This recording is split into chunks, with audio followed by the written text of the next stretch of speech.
Musili Munene wa Makoani Muwandu Koome Niwavithua Kana Muvia wake Ooyu Wina Kivalua Kinene cha Kutungiiya Muikiio wake Uthukumi Kula kwi Enenthi Aiweta Kana Vena Enenthi Aingi Mena Mokulyo Kukonya Uthukumi wa Asili Makoani na Athukumi Koti na Nonginya Mathianwe na Maisungiwa Koome Niwavithua Kana Muvia uwa Usili wa Makoani nukunite Mungu ulusani Uthukumini wa mavisa make na Nonginya Uthukumi wa mavisa kila ivinda watimiao na kunenga ndaya aki ya mwenenthi ndini wa kila usili.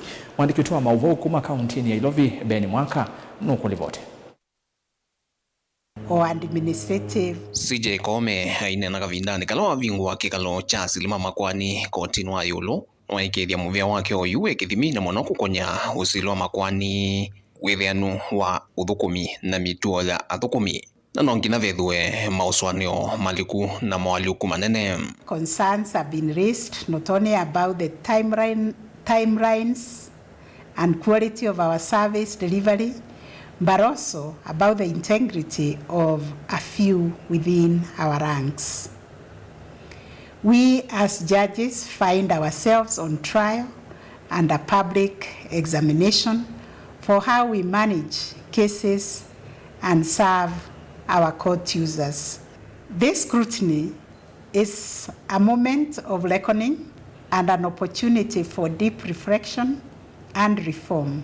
Koome numanea mutua kuendea kukuiwa kwa usili Makoani ni Kutungiiya Aiweta kwa thothe vanene uthatu wa Enenthi na Muikiio thini wa Uthukumi wa Asili Makoani kuendea kuthea. Frequent adjournments not only delay justice but also contribute to growing public frustration and erode confidence in our courts. Musili Munene wa Makoani nwalumililia nguongami wake mayingo lusani mwitikilia kotine na Enenthi ni maile kulivoti sieko sionthe ila meisililia kwithiwa ikonanitwe na ulusani wa Athukumi Koti.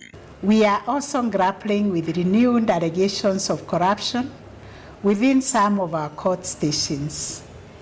These are deeply concerning and we cannot ignore them.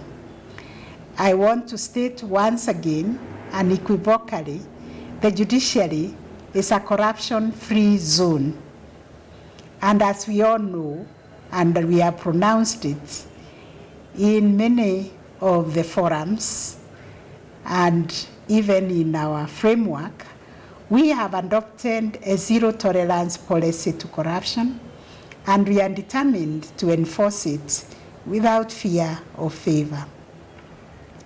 To reinforce our institutional integrity, we are rolling out court integrity committees across all court stations. Onuwovo ni wenda Asili Makoani na maofisa Koti malumililie Uthukumi kwislanzia mutandao tanzia mwe kwa ile usili wa mituko wa Makoani kula kwi Enenthi.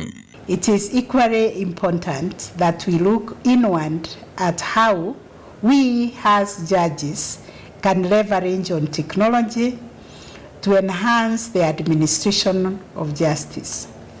Technology offers us tools that can improve efficiency, transparency, and accessibility in our courtrooms.